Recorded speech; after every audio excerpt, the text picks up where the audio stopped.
It's the Knicks, Jets, etc. podcast with Alex Trataros, John Meleka, and Raisi on the beat. Let's go.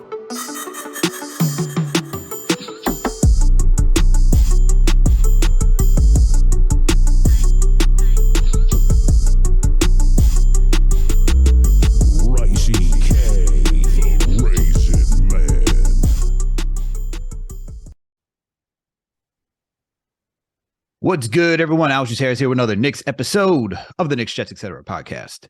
And with me, as always, my buddy, my close pal, the man, the plan, the one and only, John Meleka. We back. Knicks are on an 8-game winning streak, and we are back living high.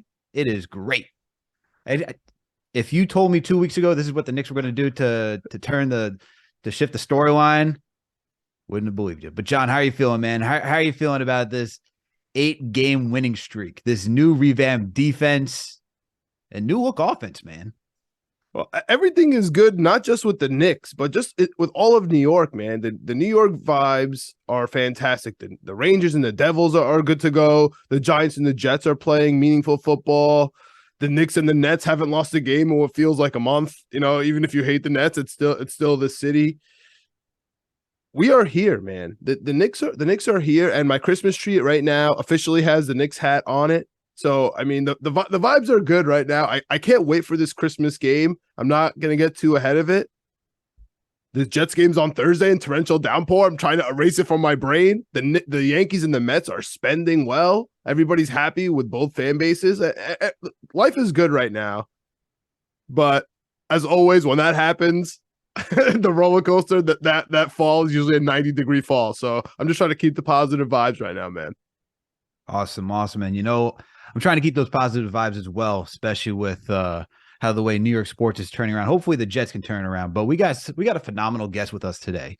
All right. We got an award-winning journalist with us. Okay. We got Dexter Henry, sports anchor of the New York Post and SNY, update anchor for WFAN and CBS Sports Radio. And he's also the host of the NBA Exchange. Dexter, what's going on, man? How you doing today? I'm doing great, Alex. I'm doing great, guys. Thanks for having me. I really appreciate it. Pleasure to be on with you guys. Really good pleasure to be on. Dexter, like us, you are also a Knicks fan. Unlike us, you're a Mets fan. Yeah. And way back ago, way back in the day, you used to be a Jets fan. Not even that long ago. I stopped my Jets fandom 2 years ago. It was not good. It was starting to be not good for my health, as I'm sure you guys know. But I still have a little spot for the Jets, and I'll be at the game on Thursday. And Alex, you actually let me know it was going to rain. I was not aware of that, which is not going to be fun. So hopefully it's not too bad. But grew up a Knicks fan. Lifelong, diehard, long-suffering Knicks fan. So, yeah. And so you still feel the pain, bro. You still feel the pain, even if it's on the Knicks side.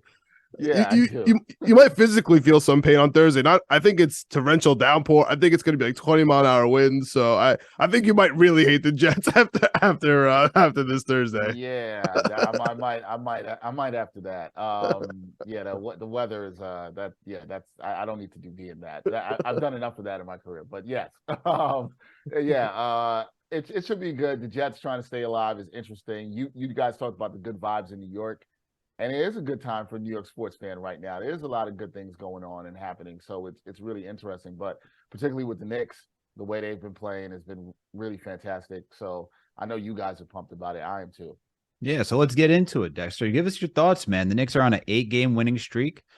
You know, a few weeks ago, we all thought it was all over for Tom Thibodeau, the front office, everybody on the roster. It seemed like they were ready to clean house, especially after the Ian Begley article that dropped yesterday, where, you know, you had an executive within the Eastern Conference saying that he could do a better job than what Leon Rose is doing, which that's ballsy to say. Yeah.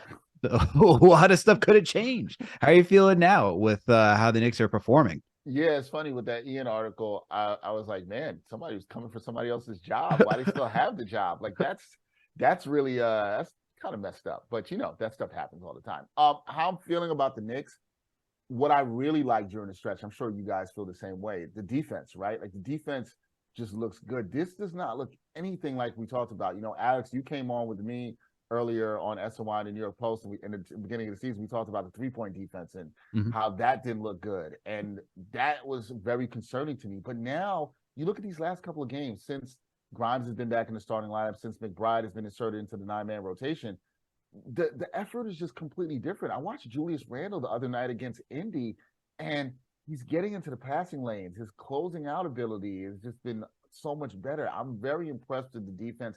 I think the defense is real. I want to say that, guys. The shot making has come around too, right? We're seeing RJ Barrett hit some more shots. Julius is hitting, I think, more about with what we think that he should hit.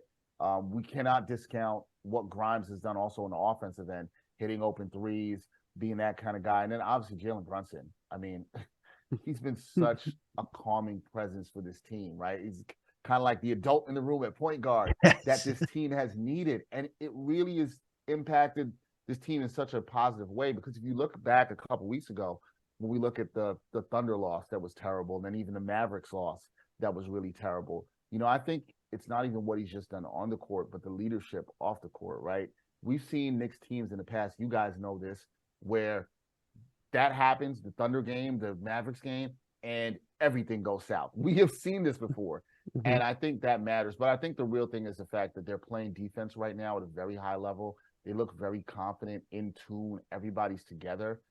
And the Knicks are doing it with most of their young core here. And that, to me, is the positive thing for Knicks fans and the thing they should be most excited about going forward. Yeah, absolutely. I think having the youth in there is what really has changed everything around, because that's what we were banging the drum for last year, right? We wanted to see a lot of these guys get into that rotation. Instead, we're subjected to Alec Burks, Evan Fournier, Kemba Walker for some period of time. And yeah, Grimes got made his appearance here and there, but we didn't really see them towards the end of the season where it didn't really count. Now that they're playing meaningful basketball and the Knicks are winning some meaningful basketball, that's the stuff that I think fans are really excited about. Unless you're a part of the Cam Hive. The Cam Hive is still upset, but don't worry. Don't worry. Cam Hive should be happy that the Knicks are winning right now. But John, what are your thoughts, man? Like, what are your thoughts about the whole resurgence of the Knicks right now this season? Well, I think it's a perfect point to start with, right after the Milwaukee and Dallas game. It's obvious because that's when the winning streak, started. But it was also because that Sunday matinee, right? It was right after the last Sunday we lost that Memphis game. We had the matinee right before it to Dallas. Like, if we went on that 3-game losing streak there, it would have been really tough sailing. The direction for the team really would have fell off a cliff, in my opinion. Also, the Obi injury happened around there as well. Everything, the reels were really falling off with this team. And to be honest with you, it's been a next man up mentality for this team. Like, we know Brunson, we know Julius, and we know RJ are definitely going to be in the lineup, right? Those are guarantees, depending on, injuries, whatever. Mitch is obviously going to be there as well. When RJ was struggling, everyone was stepping up. You know what I mean? And obviously in the last 10 to 12 games now, I think it's almost up to 15 games now. Thank God. Like, we're finally starting to outweigh the good games for RJ with the bad games of RJ. Like, I'm so happy that we're on, this cliff now.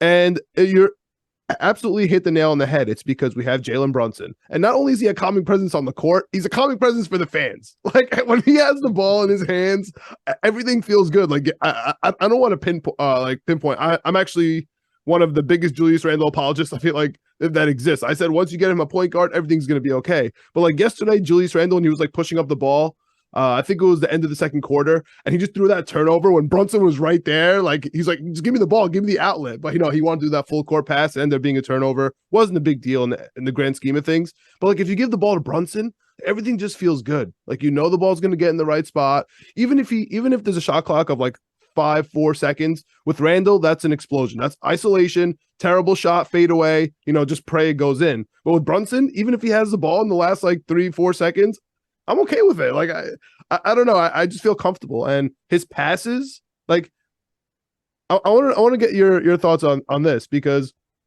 we're all so critical on RJ, including me. I think I was the number one most critical guy about RJ. And he's like searching for these 3-pointers because Brunson gets him the ball. Like, you could see him lurking, right? Like, lurking around the edges. He knows he doesn't have to do too much. He's like, yo, Brunson's going to get me the ball. Let me just wait for it. And he's going to pop it as soon as he gets it. Like, do you guys think that RJ is starting to maybe trust Brunson more, or that dynamic is starting to work more, or you think the RJ is just an individual thing, like he's just in his own head and like he's just getting better, he's just shooting himself out of a slump? No, I don't think that's crazy, John, because I think that one, he's becoming more confident as time's gone on, but I think there's something you're hitting on that's right there with Brunson getting him the ball in the right spots, right? One of the things we heard a lot last year, and fans were talking about it, so I'd always hear it, is that we want to see RJ be more of a playmaker, right? And now with Brunson on the team, it kind of goes to the point you're talking about, even with Julius, he doesn't have to do that. So now he knows if I get to the right spots, I'll get a good look at a three. I can make a decision if I want to attack the rim and do that, which he's become very good at. I think the finishing can still be a little bit better, but he knows that Brunson's going to put him in spots. I think you're making a good point, to succeed, to make a successful play. And then he can make the decision whether he wants to shoot, whether he wants to attack, whether he wants to pass and look to set somebody else up. I don't think we have to look at RJ Barrett as somebody who's going to try to be a secondary creator. It's nice if he can do that, but he doesn't have the pressure of having to be the primary creator.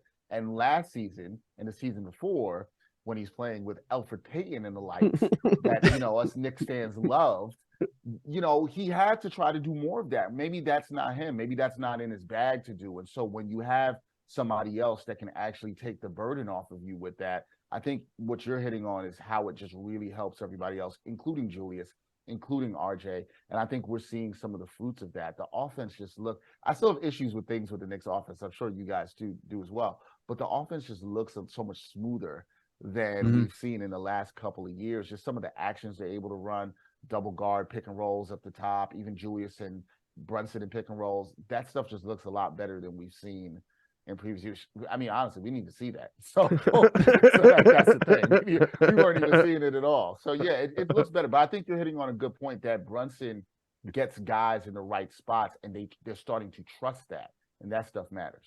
Yeah, absolutely, I agree with that. And I think for RJ too, that he doesn't have to be that. I don't even think he's the secondary creator. I think he's a third, because I think they allow Randall to be that more so, and Randall has. You not only see in the assist numbers, which isn't really a good way to tell if someone's a good passer or not, but you just see how giving Randall the opportunity to create offense, he attracts the double teams, even triple teams. Like we saw that against Indiana, we saw that against Sacramento, and then Randall is starting to find, this is what he's improved through the season, gone back to that all-star status, that he's actually identifying all these double and triple teams and finding the right open person and continuing good offense, which for parts of the season he wasn't doing. He was trying to go back to that hero basketball, which isn't a good look for him. But to see that plus Brunson and then RJ being the third creator for this team, and I think that's like building on for RJ to be a playmaker. That's what's so nice when he's with the second, like playing with Quickley and all those guys. Like they defer to RJ at that point. Like it's Quickley and RJ when they're all out there together, and you're getting RJ to feel more comfortable as a playmaker, like we saw a little bit over at Duke and back in his high school days at was it Mount Verde. So you see all that starting to build, and he's still young. He's only 22 years old. I just want him to get over these slow starts, man. He's just got to get over these slow starts to the season because it's getting all played out at this point. Yeah. And I wonder, a friend of mine who's a Knicks fan was texting me and saying that, he's got to stop with the slow starts because he thinks it's going to hurt the team in the future. I'm not sure, but you'd like to see him get out to a better start. I wonder, and you guys, I'd love to hear what you think about it too. I wonder how much of how he started out slow this year had to do with him feeling the pressure of, hey, I signed this contract extension. Now I got to live up to it. I wonder how much of that factors. And I don't know, obviously I'm not in RJ's head, but I just wonder how much that might have had something to do with it. I think that's very fair. I mean, there's a human element to this game. I mean, we always, and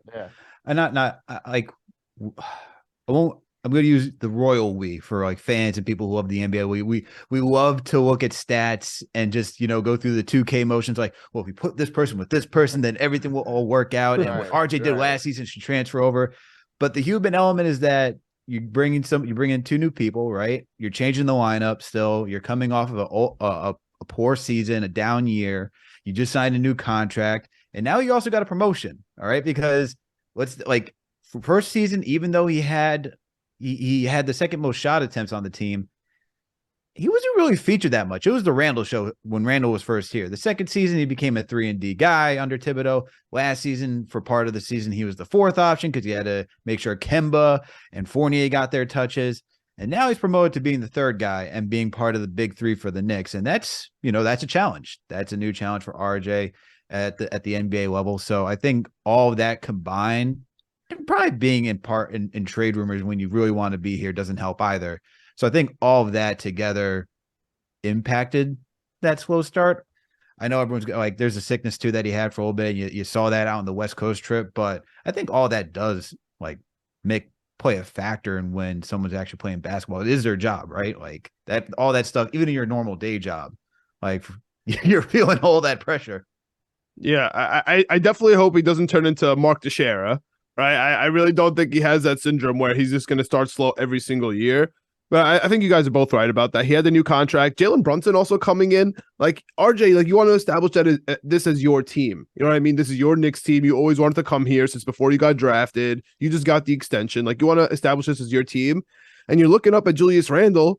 Like, he had a bad year on and off the court. The fans are booing him. You're like, this is my time. Like, this is my time to step up and take the reins. Thankfully, we're over that. But as we sit here, right, and for this upcoming stretch, unfortunately, in my opinion, I think he was being bailed out by Grimes. Like, Grimes's play, like, he doesn't even have to defend the best person on the team anymore. Sometimes it's not even the second best player on the team. Now, sometimes he has to defend the third best player, and that's because Grimes and Randall are kind of putting in that work.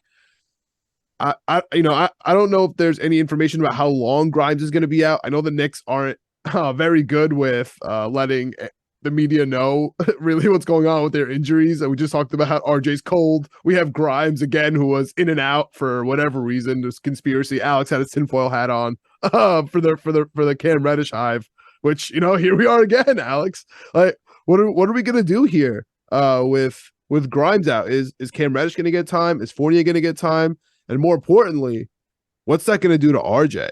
I don't think it's going to affect Randall that much. Obviously not the 5 spot either, but what do you think that's going to do to RJ on both sides of the ball? I wonder, I love that you brought that up too, because I've been wondering about this. And it's funny, Alex, this was off camera. I was talking with JD from the about JD and I were talking about this literally like almost 2 weeks ago now. And he was like, yo, what happens to your point, John? He was like, what's going to happen when there's an injury? He mentioned, he's like, what if Grimes goes down? What's Tibbs going to do? Is he going to play Cam Reddish? And the Cam Hive, they're bubbling tonight because they want to see this happen. I think it does have an impact, right? Because of what you're saying, that Grimes, he's guarding the team's best defender. We all agreed and we are lauding how much better the defense has been since they've gone to this 9-man rotation, since they put Grimes in the starting lineup, and we could see the impacts. Our eyes tell us that. Listen, if Reddish is going to come in, which would make sense that he would play, but it's going to be very interesting to see how stubborn or not stubborn Tibbs is on this. It does impact, right, to a certain degree, because now RJ now probably has to guard the best player on the other team. And while he's been a solid defender, I think we always say Grimes is the better on the ball defender than he is. It takes a little bit out of him. The one thing I do like, and we touched upon this already, is that he's been playing with that second unit. And I have liked the minutes and how he's looked with the second unit, getting to lead that second unit. So I hope that stays the same in terms of the rotation minutes, how he's divvied out. I don't think it impacts Randall as much, but I think it more impacts RJ because he'll have to probably guard the other team's best offensive player. So it's going to be really interesting. But a lot of it comes down to what does Tibbs do here? And how bad is this ankle injury? I know we'll get into that, how bad it is for Grimes, et cetera, but a lot of it comes down to what Tibbs decides to do here with the rotations. I feel like he's forced to play Reddish. But who knows? I couldn't tell you. Listen, I've heard things from people who know even more than me and around the team, and I've heard Tibbs is not the biggest Reddish fan. I'm sure you guys have heard that as well too. He is the biggest Grimes fan. I can tell you that for sure. Join the club. Yeah, so I don't know, but like you would think that you'd hope that he doesn't put his, how he feels in his pride. This is the spot for Grimes. And let's be fair, the spot for Reddish. Let's be fair to Reddish here. Reddish did play solidly at the start of the season, right? For sure. He was defending. I want to be very clear about that. Now, he did start slacking on the defense around that Mavericks game, particularly in that Mavericks game. And then Thibs pulled him out and it was like, look, he's never coming back in. Do I think that was probably unfair to Reddish? Yes. And I know the Cam Hive is out there. Like, I agree with you, Dexter. I get that. But this is the spot to use him. He's a 6'8" guy. He can play the wing. We've seen him play when he's focused on defense. This is a spot to use him if Grimes is going to be out for some time. And I think it will be a mistake to not use him. It is the right time for him to use, for Tom Thibodeau to use Cam Reddish, but back in my conspiracy bag, I don't think it's gonna happen. Wait. So, could I hear more about this conspiracy, Alex? Why? What do you feel is going on? So it was on Knicks Fan TV, and there's a whole clip on it on IG too, which I just believe that this whole thing of Cam being out is that he, we've now had 2 reports this season, one by Berman before he left the Post, and now one by Bondi, where the Knicks are working with Cam's agents to go find him a new location. So I also think that this is my conspiracy theory. This is the tinfoil hat. Cam got enough playing time to have enough film this season to trade him to show what he can do in this league and to get some value for him. And then once Tibbs saw that Mavericks game, it was a good opportunity for them to pull. Everything goes sour. Let's get him on out of here. That's my whole conspiracy theory. Knicks haven't lost a game since. Here's what I'll say to that. All right, I don't feel like we should call it a conspiracy theory because I actually don't think it's that crazy. No. Yeah. I might have to tell you guys a little about this off recording about why I feel that is. But I think I was going to say this. I think Alex might be connecting some good dots there. That I don't feel like it's that insane, especially if you know how the league works in a lot of things, which is like, yes, building up a person's trade value is real. Like, teams really do this, and it's not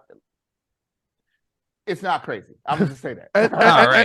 And the front office has a propensity to do that, right? Whether that's the McBride, we're getting whispers that McBride came from above Tibbs, like, you have to start playing him, and then now he's starting to get in the rotation. So there are, and we all know about just how the Knicks run, the Knicks organization in general. So maybe that's not too crazy.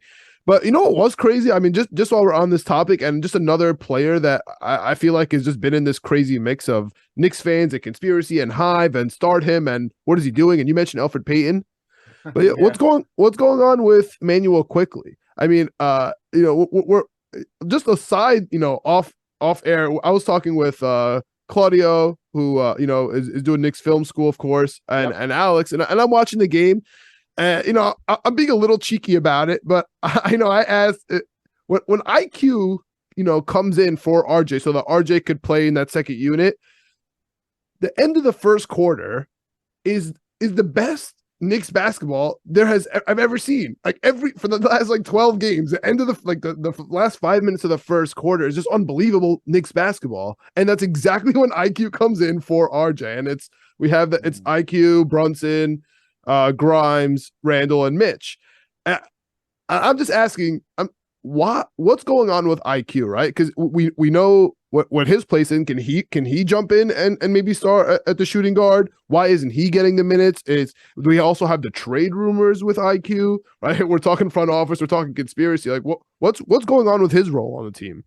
Yeah, I think it's very interesting. I think he's an interesting player to watch this next couple of months, right?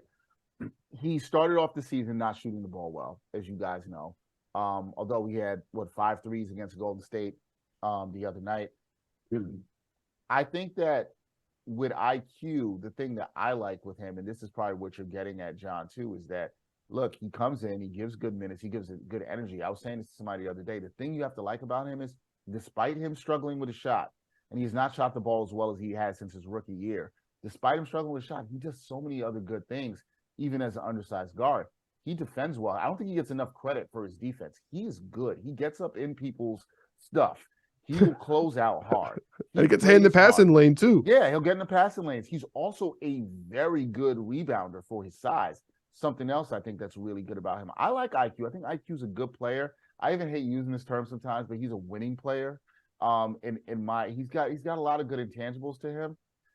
You're right. There's a good argument to be made. He could start at the 2. Now you're going to lose a little bit of size, and I tend to like him more off the bench personally, but he's a solid player, and I think Tibbs. I know Tibbs likes him as a player because of the stuff I'm saying. Because he defends. If he misses 5 shots, he doesn't let it get to him. It doesn't impact other areas of the game for him. I think that's a good thing. I think he's a good glue guy. I hate even using that term too for the rest of the team. But I think I think he is. I almost am like, why would you trade him now? I'm like, because I'm seeing more with him, and I'm like, no, I think he fits into what this team needs in their culture. I think there's an argument to be said that you're not going to be able to keep both him and Obi just because of the way financial things are going to work out. I don't think the Knicks will be able to keep them. But look, that's another conversation for another day. Right now, you got some good depth. Things are rolling. I still do think the Knicks need to make a consolidation trade, and that might be coming with Reddish or somebody else. But right now, they got good depth. The young players are playing good. Do they have a bona fide superstar? No. Is this team have a lot of good continuity and there's a good culture building? Yes. And that's the thing I think Knicks fans should be about. And I think Immanuel Quickley should probably be a part of that. But because of his salary, because he's a solid player, I think you're going to hear his name come up a lot in trade talks. Ian Begley had reported that a couple of weeks ago. Teams were calling and asking about IQ. Now it's past December 15th. I wonder if those calls are still the same, guys, if those conversations are still the same. Things can change very quickly. I don't know. The Knicks might no pun intended. Yeah, right. Yeah, no pun intended. I didn't even catch myself there. But we can see things can change very quickly. And we can see how that all plays out. I like Quickley as a player, man. I like IQ as a player. I think he's a player that can really. He's helped the team.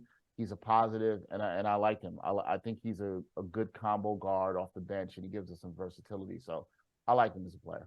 I think I agree with everything you said, first off and foremost, Dexter. I think the thing when you watch Quickley enter the last quarter, yes, it's all the intangibles, but I also think because when you have Randall, RJ, and Brunson out there, it's your 3 primary guys.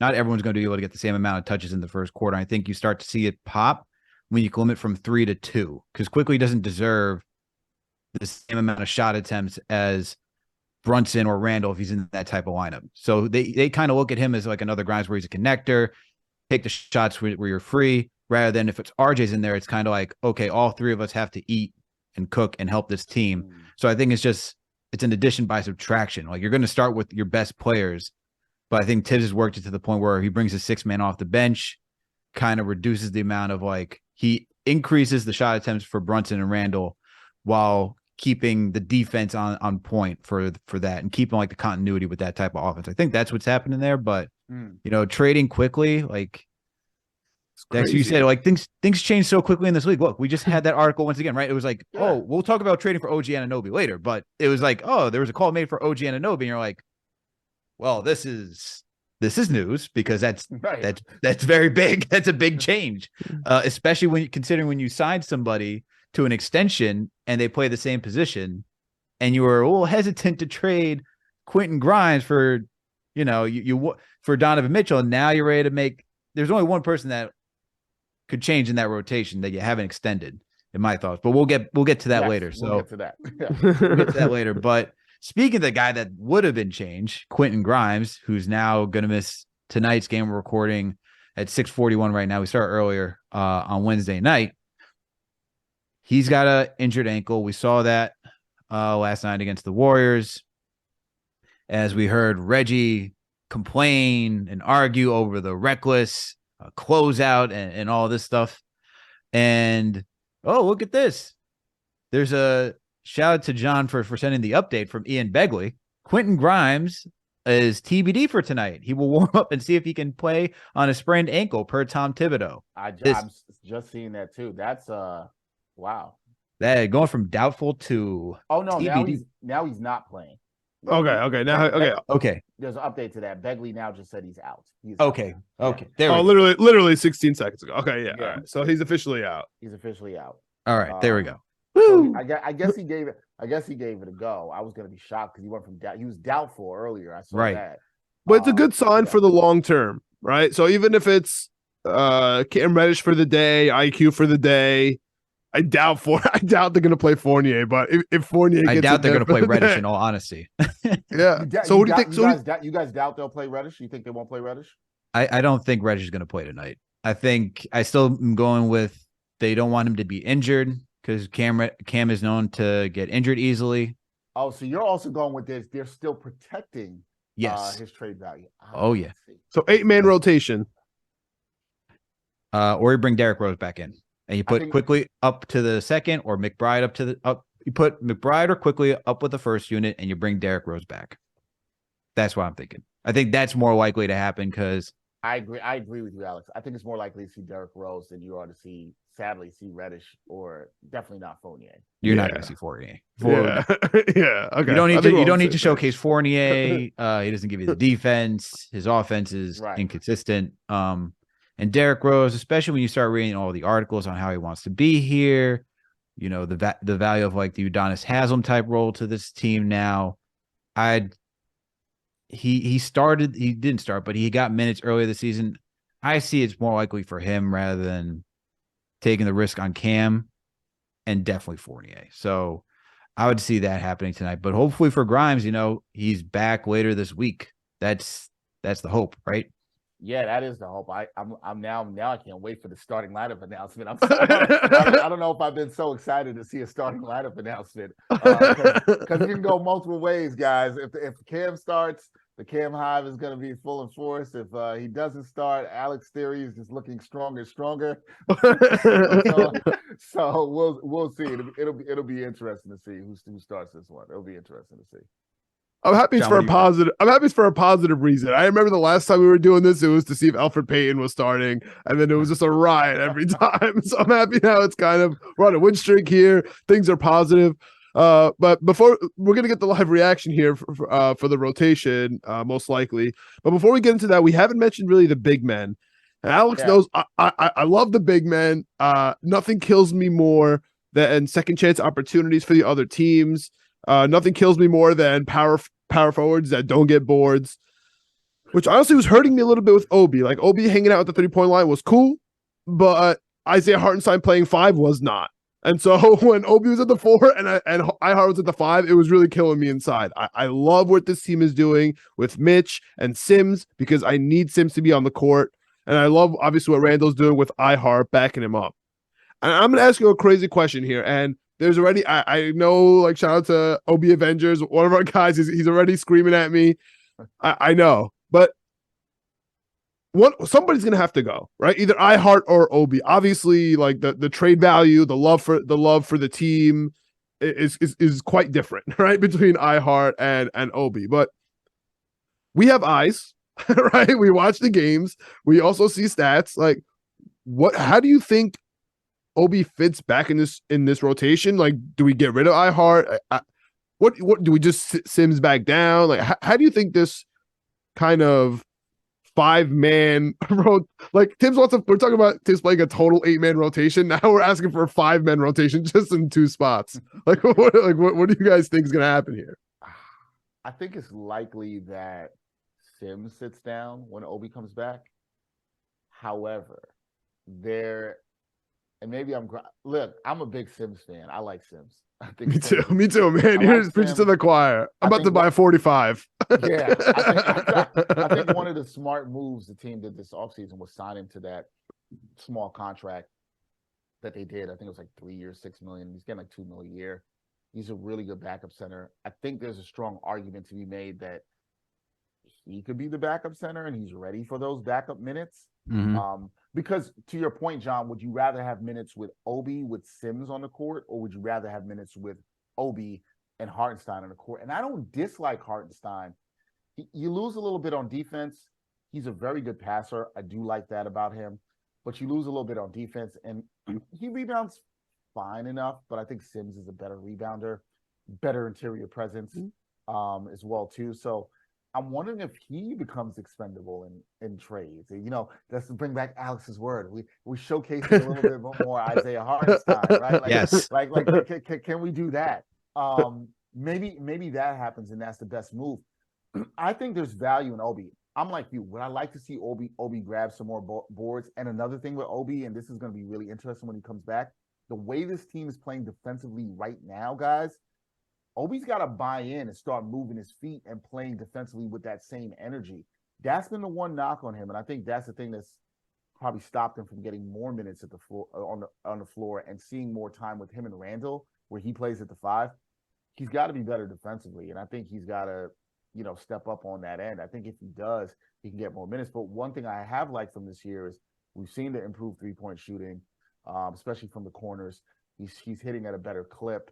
I'm sure we all would like to see him do more, maybe put the ball on the floor a little bit more too. I see you shaking your head there, Alex. Yeah, we'd like to see that a little bit more. Now, some of that is he doesn't get enough time to do that, and that's a whole other argument. But I think Sims is probably likely to be the odd man out when he comes back. But that hurts. I might be part of the Sims hive or whatever we're calling that. Yeah. I would like to see him get more minutes, and I kind of think he's ready for backup Mitch minutes. I actually feel that way strongly that he is. And I think Hartenstein is expendable, but it's a good tradable contract, and he can help a team. I'm not out here crapping on Hartenstein or saying that he's a bum or he can't play or anything, he can't help the team. Not at all. I'm just actually like, I think we'll be fine with those Sims minutes. That's kind of what I'm saying. Yeah, and it's because we love Obi, dude. That's what I'm saying. Like we have to pick one at some point. Right. I'm just wondering if, like you said, man, is he going to buy in? Alex, do you think Obi's going to be able to buy into what iHeart's doing? Like iHeart's not waiting at the 3-point line. You know what I'm trying to say? Like I don't know how easy, like how like not harsh way to say that. But you have to actually play power forward, not 3 and D. Yeah, no, I think I agree that he has to play with more active energy on defense. I think he will. He was part of that win when the Knicks beat the Cavaliers, and that was the beginning of their win streak. He was in that game and then got hurt in the Atlanta game. I think for what I see out of Obi, right, is that he'll provide more offense than Hartenstein gives you. Like, I think the thing that we don't see enough of Obi, as Dexter pointed out, we don't see him getting that freedom for offense, right? And I think it's kind of like what Tibbs asks him to do too. Like, what was that article from the New York Post earlier this year? They wanted to see Obi shoot the 3 better, rebound, and not always leak out. Well, we don't really see him leak out as much as he used to. He's gotten better at rebounding. The 3 has taken a dip before he got injured. But I think he's kind of in his own head at this point. I think he went back to starting looking at Tibbs again too, when he should not be looking at Tibbs, as Derrick Rose said. So I think he gets a little nervous. I think he's back in his own head and he just needs to get confident again. But I also think that they have to set him up so that way he can flash his passing. Let him work the high post a little bit. Okay, like force it, like do something a little bit more creative and get him engaged in the offense, because I think what you're looking for out of him. Because at the time before we got Grimes back, we didn't really have 3-point shooting. So it was like, Obi, we need you to be a 3-point shooter now. And now if we got a healthy Grimes, and you got McBride, who's getting a little bit more confident taking those shots. I could see Obi, like, you can now shift Obi to playing that power forward instead of asking him, all right, we need you to keep shooting threes because looking around, we got nobody else right now. All right. And everyone's bricking up shots. So hopefully it's changed. I'm optimistic. I think you got to trade Hartenstein and to Dexter's point, it's not because he's a bad player. I actually just did a preview for Knicks Fan TV, talked to William Wu, who covers the Raptors for Sportsnet up in Canada. Great guy, great journalist. And we were talking about the Raptors. They don't have a center. They're playing Christian Koloko out there, so he's not a center. You can put Hartenstein in there. He could be a starter for 30 some odd minutes up there if he wants that type of role. Fair. And if you're looking for someone who can theoretically stretch the floor. I love when ESPN or whoever is covering the game is like, and that's Hartenstein's 6 made 3 this season. Can we just stop insulting the guy? But yeah, I think it's fair for Obi to get back in there. I think we got to move off of Hartenstein. Just open it up for all the other young guys, man. And get some value. I think as Dexter said, he's not on a terrible contract. Nah, he's a useful player. He did work when he was out on the Clippers and when he was out in Cleveland. He's a fine player. Sure. But let's get into these trade rumors, guys. Going back to Begley's article, that article is getting a lot of traction in this pod because there's a lot of eye-popping things in there. We saw, the the call for OG Anunoby. We have the rumors for Zach LaVine out there now. Do we think the Knicks are going to make a trade? What are your thoughts, Dexter? What's happening here? I do think the Knicks are going to make a trade, but I think the thing to keep your eye on is their record, right? Like, where are they going to be as we get closer to the deadline, right? Listen, things can change quickly. I'm going to say that again. Things can change real quickly. We're feeling good vibes. The team is on an 8-game winning streak, hopefully 9 after we record the show. Everybody hopes that. But what if things go south and they're out and then they become sellers? It's about where they are when you get closer. Are they buyers or sellers? Listen, I like the OG Anunoby stuff. I do. I like OG. Yes. I think he's a good player. I think he would fit exactly into the culture of what the Knicks are trying to do. Now, for some Knicks fans, I think they're going to say, it doesn't move the needle. Some Knicks fans are going to get excited about Zach LaVine. I am not excited about Zach LaVine. Yes. I'm not here for the Zach LaVine in New York experience. I'm good on that. We can pass on that.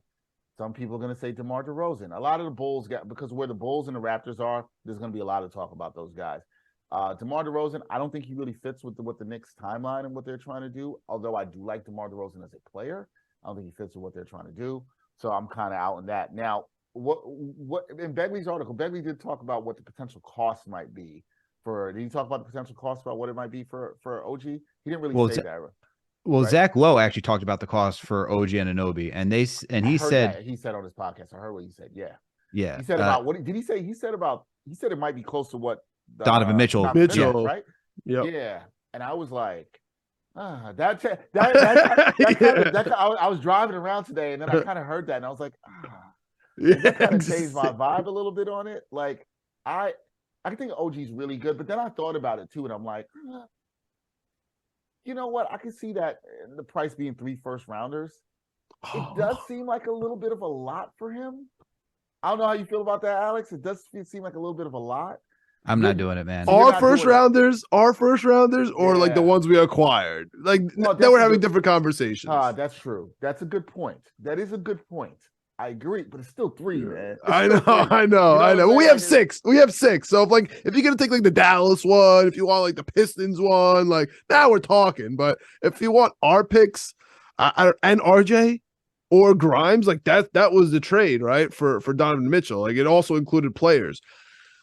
I don't know about all that. I have a question though. Like, I'm with you. I'm with you on LaVine and OG. I feel exactly the same way as you. But my follow-up is, I asked you about Obi, a minute ago. Mm-hmm. You said we got to trade iHeart. I think Obi would definitely be here, but the question is, are you getting rid of RJ? Sending him back to Canada. I mean, listen, I see how that works. I see how it works for the Raptors. Great for marketing. Bring the kid from Canada back home, and I totally see all that. It works for us too. We got OG. Immanuel Quickley is getting the start tonight. Let's go. Let's go. You called it, Johnson. Good call. Let's go. And that kind of also makes Alex's theory continue a little bit. Yeah, Cam Reddish not getting anything today. See, that's another thing too. Will he get into the rotation? We'll see. Not to hijack your question, but no. You were asking about RJ and would I guess be comfortable with him being traded in one of these deals? No, because I kind of feel like we'd be giving up on him too quickly. And you said quickly a lot in this podcast. Now you really got me thinking about would I do it in terms of OG? Is that what you're really asking? Yeah. Because Zach, I'm not even honestly. If I would laugh in their face if they said RJ and 3 first-round picks for Zach LaVine, I would really laugh and close the phone and say, "Don't ever call me again."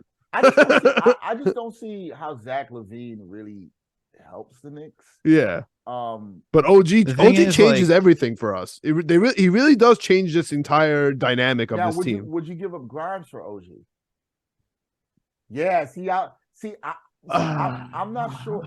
See, I would like it if you have a world where you can keep Grimes or OG. I'm actually more inclined to trade RJ and picks back than I would Grimes. Maybe that's an indictment of how I feel about RJ, but what I'm saying is I think I like a team better where you have the switchability of OG and Grimes. Exactly. What a team. And Randall. That team would be different. They'd be physical. They're really good defenders. You got some size, some switchability. OG can shoot, obviously a very good corner three shooter. Grimes obviously shooting the ball as well too. There's things I would like about the way that team could look and play. So to answer your question, yeah, I might do that. I might do that with RJ. I might do that. I think I'm with you, man. The thing is, like with the OG call, right? It can't happen this season because you got the poison pill in the contract extension.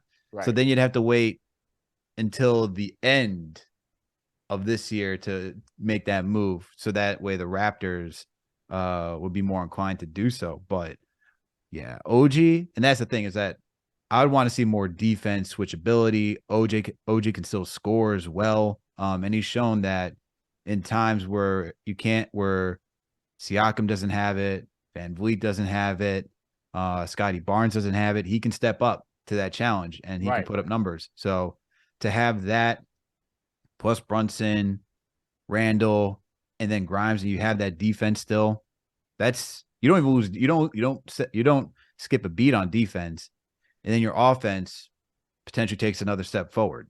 So I like it. But the cost it's a little too steep for me, man. And Zach LaVine, like I like Zach LaVine as a player. Let me just say this. I like Zach LaVine as a player. He doesn't fit what the Knicks need. That's the thing. Yeah, he doesn't fit with. I just don't see it fitting what they need. And listen, a lot of Knicks fans are gonna, they're gonna be really excited about this. Yeah, he won 8 games in a row. Now he's starting to be on the buyer side of things and not the seller side. So that always feels better. But more things are gonna open up in the next couple of weeks. With certain teams see that they're out of it. They feel like they're more at the bottom of the play-in tournament than they are close to the playoffs.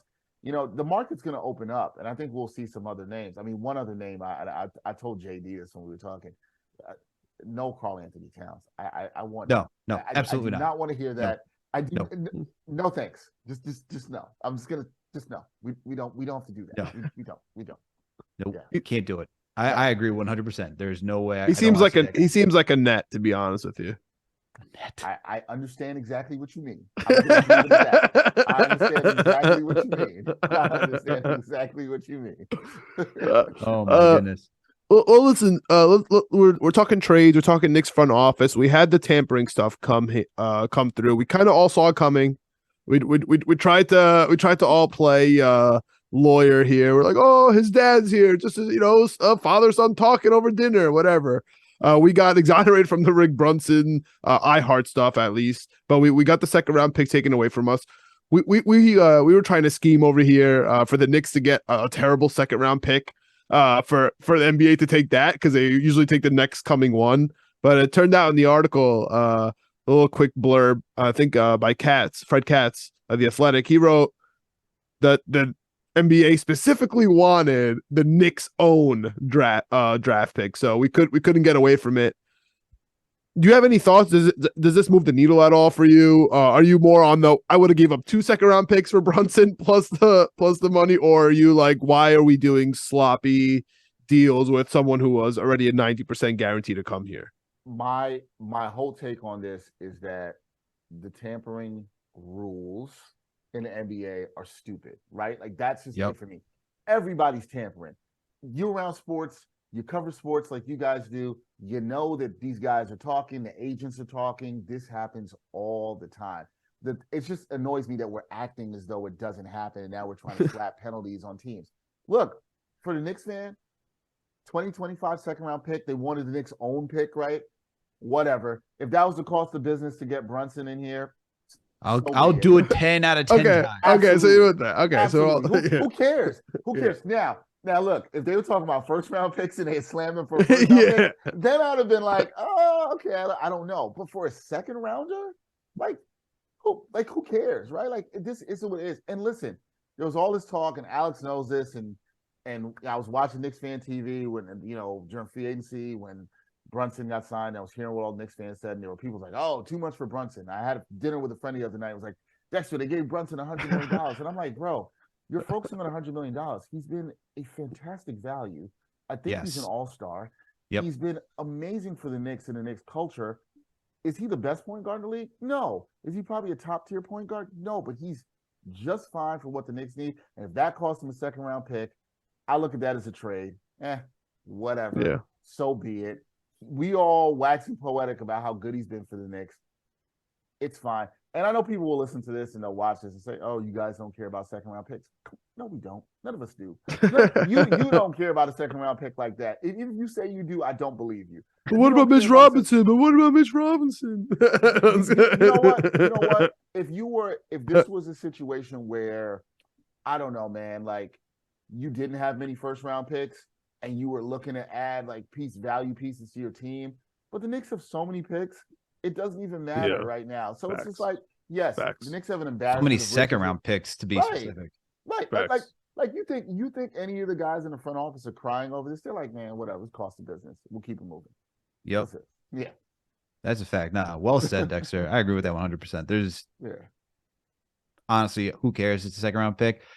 I think to add on though, it's just the ridiculousness of how we're going about tampering. Like, come on now. Like, what are we all supposed to believe? That these guys just make a decision as soon as free agency opens up? Like, where am I gonna go? Like, maybe that was DeAndre Jordan back in the day when he was like, I'm gonna be a man. Nah, I'm gonna stay with the Clippers. Nah, I have no idea.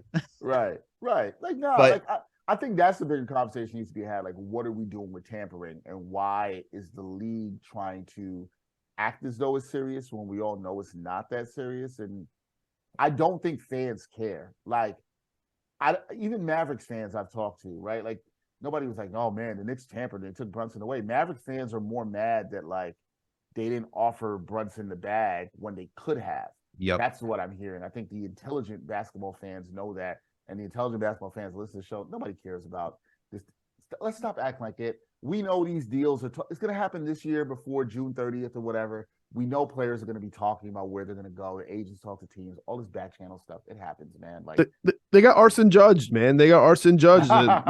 He could have had the extension, and then he went home to San Francisco. Like, they just got arson judged. Thankfully, not Aaron Judge, but that's just how it goes. How it goes. The vibes are positive around the Knicks, though. We're on this winning streak. We've talked about it. By the time people come out, they already know the outcome of the Knicks-Toronto game. They already know the Knicks beat them, so that's all good.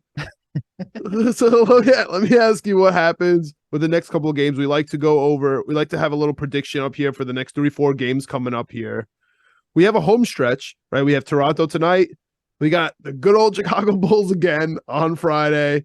We got Christmas game versus Philly at noon to start off the Christmas slate. I haven't seen the jerseys yet. I don't know if you guys have seen. I don't know if we have Christmas jerseys yet. So I'm curious what that looks like. They're just gonna wear the city edition jerseys. I think. Okay, because that would make a huge difference of who's gonna.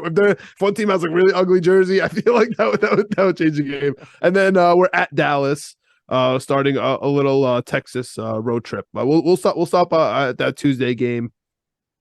Dexter, we'll start with you here. Yeah. I mean, obviously we're going to go 12-0, but if they don't go 12-0, how do you think this next 4 games will go? And we don't even know when Grimes is going to come in, right? So maybe that's true. Yeah, I think there's a legit possibility that they could be a 10-game winning streak by Christmas Day. That's what I would like to see. I'm hoping that happens. You know, I like a little national juice around the Knicks where they're coming in. Listen, it always gives me good stuff to talk about and the stuff that I do. So, like, 10 games, going into Christmas Day game, maybe people have been sleeping on the Knicks, Philly coming into town, should be a good one. You know, Embiid's going to be pumped up. That should be a good one. I think they realistically can do that. Now, Philly's going to be tough. They're starting to play better basketball. But again, that's a good test. I think that's what you want. You want to be playing good basketball, a good test. Let's say Grimes doesn't play tonight's game, obviously, and the Chicago game. Let's say that. And his ankles are tricky, so it's tough. Yeah. Let's say that happens, and he's good for the Philly game, which I think is a good spot for him to come back in. And they're rolling before there. I think that's really good. And then let's say they win the Philly game. We're talking about 11 in a row. And they go to Dallas next Tuesday, right? They do that, against Luka. And listen, I love that. I'd love to go into your 11 in a row. You want to get some payback for what they did to you in the second half. Because you know what annoyed me about that game? There's one thing that particularly annoyed me about that game before I Let's hear it. Tim Hardaway Jr. chirping. Oh, that bothered me, man. Yeah. And listen, I'm always for players. You got to talk your stuff. You know what I'm saying? You got to talk your ish. whenever you want. But him chirping around and saying, "This is my city" on the garden floor. And I'm like, bro, you're Tim Hardaway Jr. A lot of Knicks fans wanted to drive you to the airport. Come on, man. Twice. Twice. Yes. Good point, John. Twice. I think the Knicks should want a little bit of revenge there, and I think that'll be interesting to see if they're doing that. But listen, there's winnable games here. You could win. Toronto's a winnable game, right? Yep. Chicago's definitely a winnable game. And listen, as a Knicks fan from the 90s, I still can't stand the Bulls. Anytime the Knicks could beat them is good with me. That's fine. And so, yeah, but I think the key, if I'm the Knicks, I hate going that far ahead. I really don't like doing this. Yeah, but yeah. if you can get to Philly, 10 games in a row, national TV, show out there, now you're cooking with grease. And, By the way, I'm with you. Boycott the Jordan symbol on the Knicks jerseys. Boycott. That's something I still feel weird about too, man. I feel weird about that too. That just doesn't feel right. It just doesn't feel right at all. It doesn't feel right at all. But you know, Jordan's like sitting in his like chair down in Charlotte, just like loving that he gets to see the Knicks have Jordan logo on their jersey. Oh, he loves it. He loves it. But like, I think the Knicks fans should look at the schedule and the way they're playing defense. There's no reason to think they can't win these games. This is what happens when you start to play good basketball. You look at these games, even Philly, you're looking ahead, you're like, okay, yeah, we're going to be good. I know we saw them the first time. They had no Embiid, no Harden.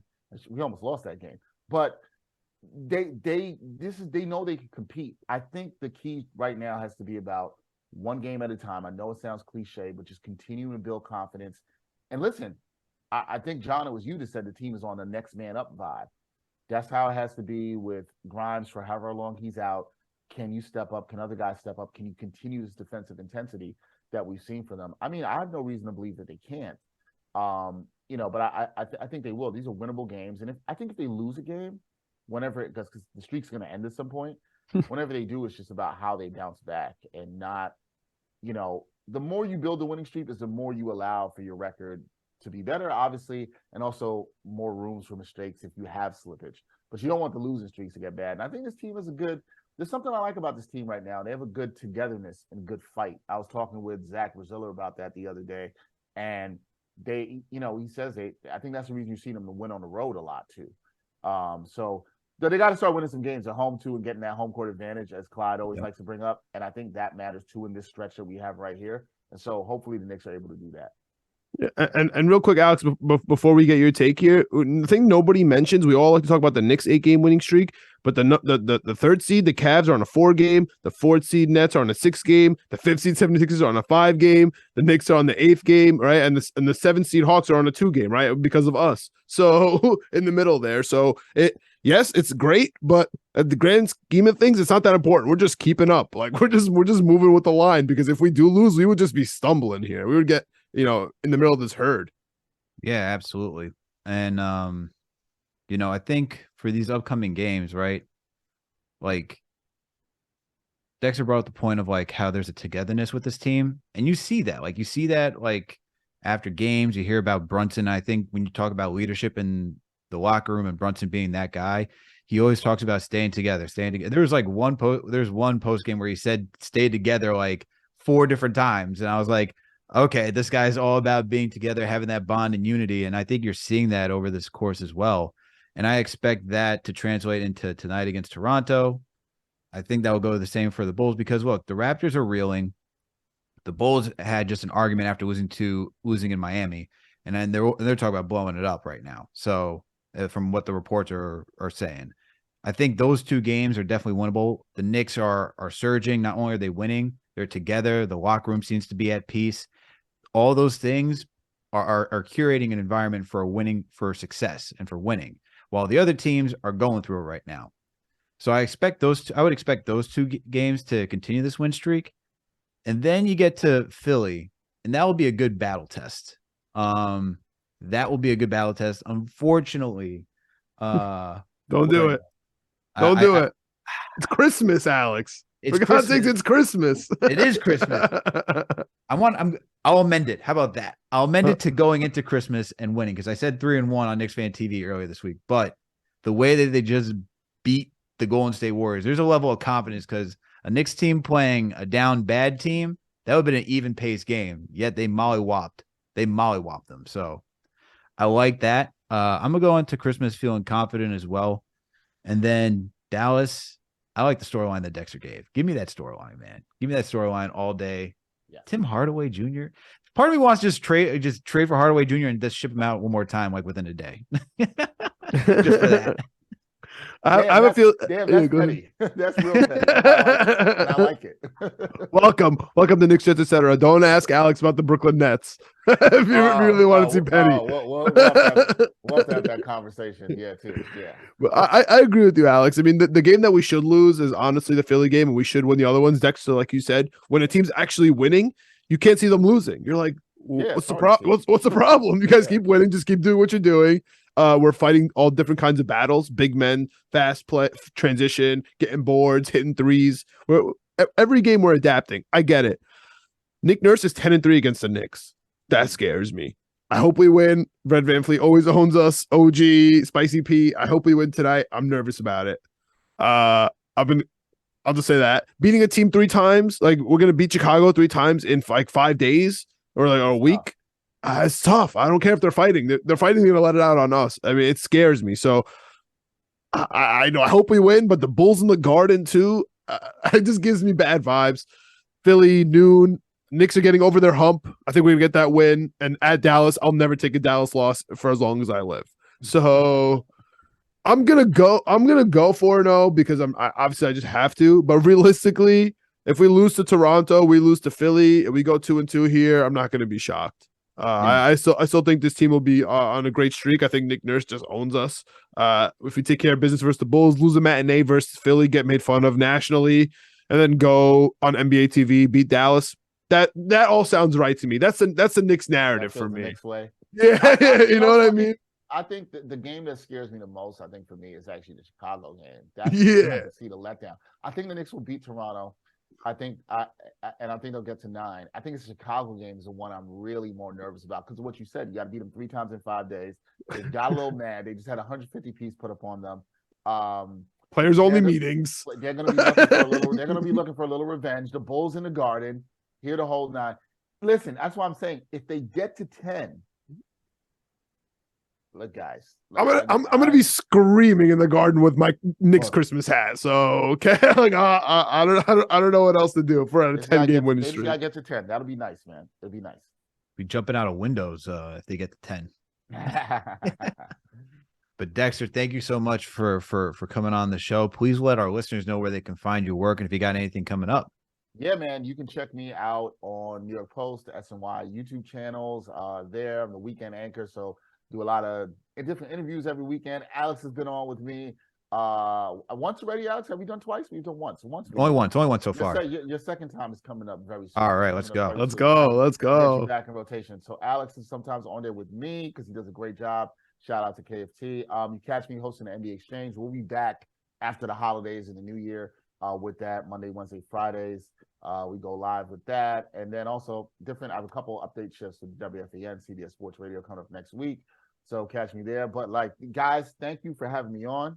I really always love coming on with other independent media creators because that's how I got my start.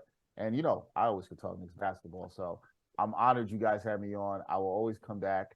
And for your guys' sake, I'm not saying this for me, for your guys' sake, go Jets. I'm hoping. Let's go. Let's go. I'm hoping the Jets can get to the playoffs, man. Let's go. Yeah. Listen, we appreciate hearing your side of the story because when we listen to most of your platforms, you're interviewing or it's a quick take. You know what I mean? You're popping in and out. So it's nice to hear your laid back t-shirt. And your full take. Not in my suit or your full Knicks take. What you really think? We had your real thoughts on the Mets. You're hyped. You're low key excited about the Jets. You're optimistic about the Knicks. It's nice. It's nice to hear your long winded side of it. So we thank you for having me. I really appreciate you guys. You guys do a great job and keep it up, man. Just keep it up. Yeah. Appreciate you, man. Thank you so much. We really appreciate you joining us today, Dexter. And everyone out there that's listening and tuning in, make sure to go follow Dexter. He does an incredible job on all the platforms. This man's busy. You heard the intro and how many jobs I had to read. This man stays busy. He's keeping you up to date. giving you all the takes, giving you all the 411 on anything, NBA, Jets, Giants, Knicks, whatever team it may be. I will not name that certain team out in Brooklyn, but whatever team it may be, he's giving you the updates, the 411. He does a fantastic job. Make sure to go check him out and follow him on all of his platforms. And for all the listeners out there that are tuning in, please make sure to subscribe to this podcast if you enjoyed it. We're on all audio listening platforms. We're on Apple, Spotify, Google Play, Amazon, Alexa, Stitcher, you name it. We are there. If you listen to us on Apple or Spotify, please make sure to give us that 5-star rating. And if you listen to us on Apple, please make sure to leave a review or comment. We're also partnered with Minute Media and Fansites, so you can find this podcast on the Daily Knicks or the Jet Press. We also got that YouTube channel, Knicks, Jets, etc. Period. Subscribe, find the page, hit that notification bell. That way you know when a new episode drops. And when you watch a video, hit the like button, leave a comment, add to the conversation. We want to know your thoughts and opinions. Do you guys believe that my Cam Reddish theory? All right. Do you guys believe it? What do you think? Are we trading RJ? Are we getting rid of iHeart or Obi? Let us know your thoughts. Let us know your thoughts there in the comments. Obi Avengers, I know. I'm sorry. Blood the Panda. I'm sorry already. I already repent. John's repenting, but there's one thing you shouldn't repent, and that's winning picks weekly. Make sure to go over there. Also on the YouTube channel as well. Also part of Minute Media. John, video producer Greg, and our guy and coach Chip Murphy. These guys go through every single sport possible. So if you love sports betting, putting money down the line, these guys got you covered. Make sure to do so responsibly. And last and certainly not least, please make sure to follow us on all social media platforms. We're on Facebook, Twitter, Instagram, TikTok, you name it. We are there. Thank you, everyone, for tuning in for another Knicks episode of the Knicks, etc. podcast. We out. Let's go, Knicks.